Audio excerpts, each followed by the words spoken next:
तो चलिए सीधे यहाँ से आपको ले चलते हैं उत्तर प्रदेश के लखनऊ की ओर, जहां पर लोक भवन में मुख्य निर्वाचन अधिकारी के द्वारा प्रेस वार्ता की जा रही है। आप भी देखिए। 26 से शुरू होके पहले 6 फरवरी 2026 तक थी, फिर इसे 1 महीने के लिए बढ़ाया गया था। तो 6 मार्च यानी कल हमारा दावा आपत्ति अवधि समाप्त हुई है 2 महीने की।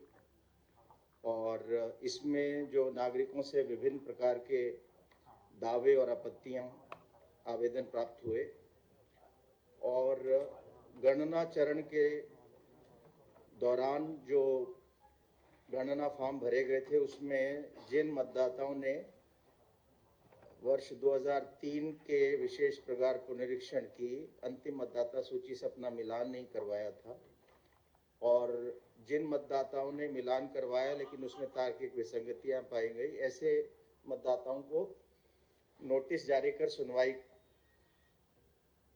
6 जनवरी से लेके 27 मार्च ये अवधि में की जा रही है।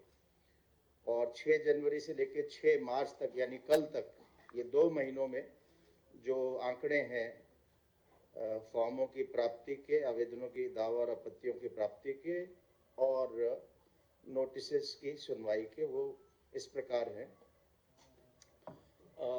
ये सारा हम आपको लिखित में भी दे देंगे, तो केवल मेरा अनुरोध है कि उसको आप सुन लेंगे, बाकी हम आपको ये सारे आंकड़े लिखित में आपको सर्कुलेट कर देंगे। तो 6 जनवरी को जो हमारी आलेख्य मतदाता सूची प्रकाशित हुई थी, मसौदा मतदाता सूची, जिसको हम ड्राफ्ट वोटर लिस्ट बोलते हैं या ड्राफ्ट इलेक्टोरल रोल बोलते हैं, उसमें हमारे 12,55,56,025 नाम थे और इसमें 6,88,43,159 जो कि 54.83% बनता है, ये पुरुष मतदाताओं के नाम थे। 5,67,08,747 जो कि 45.17% बनता है, ये महिला मतदाताओं के नाम थे। और 4,119 तृतीय लिंग के मतदाताओं के नाम थे, जो 0.01% से भी कम है। तो इसमें हमारे जो सुनवाई नोटिस जारी किए गए और सुनवाई हुई, इसमें 2 किस्म के मतदाताओं के नोटिस जारी किए। एक तो जिन्होंने मिलान नहीं कराया था अपना गणना चरण में 2003 के अंतिम मतदाता सूची में, वो अथवा उनके माता पिता या उनके ग्रैंड पेरेंट्स कहाँ उनका नाम था ये बिल्कुल खाली छोड़ा था, मिलान नहीं कराया, जिसको हम नो मैपिंग भी बोलते हैं। ऐसे 1.04 करोड़ मतदाता थे।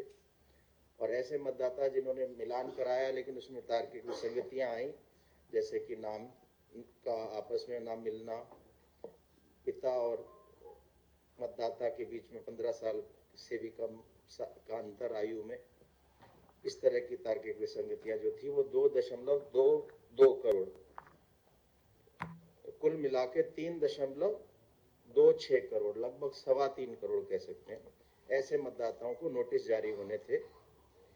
और हमारा नोटिस जारी पहले 14 जनवरी को हमारा पहला नोटिस जारी हो गया था और नोटिस सुनवाई हो गई थी 21 जनवरी से प्रारंभ। कल तक का अगर हम आंकड़ा देखें 6 मार्च 2026 तक का, तो इसमें सारे जो नोटिस जारी होने थे, सारे के सारे नोटिस प्रिंट हो गए हैं, जनरेट हो गए हैं, जिसको हम कह सकते हैं 100% हमारे नोटिस जनरेट हो गए।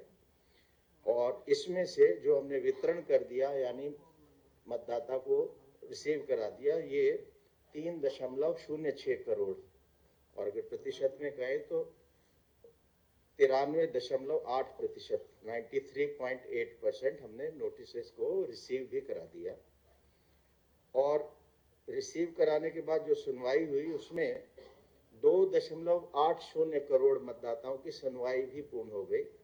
प्रतिशत में देखें तो 85.80% मतदाताओं की सुनवाई भी पूर्ण कल तक हो चुकी है। सुनवाई को सुगम बनाने के लिए और एक स्थान पर अधिक मतदाताओं को ना बुलाना पड़े, मतदाताओं को अपने घर से बहुत दूर ना जाना पड़े, इसके लिए हमने पर्याप्त संख्या में